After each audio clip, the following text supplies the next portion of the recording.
बिस्मिल्लाहिर्रहमानिर्रहीम। अस्सलामु अलैकुम सामईन और नाज़रीन, आज इस वीडियो में जिक्र करेंगे कि ख्वाब में मूली को देखने की क्या ताबीर है।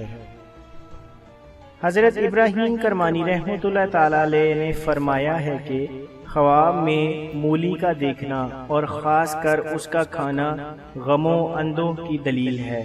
और अगर कोई ख्वाब में देखे कि मूली खाई है तो दलील है कि जिस कदर खाई है उसी कदर गमो अंधो उठाएगा।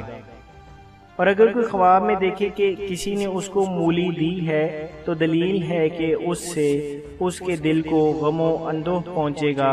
और अगर देखे कि उसने किसी को मूली दी है या घर से बाहर फेंकी है या उसको जरा भी नहीं खाया है तो दलील है कि गमो अंधों से निजात पाएगा।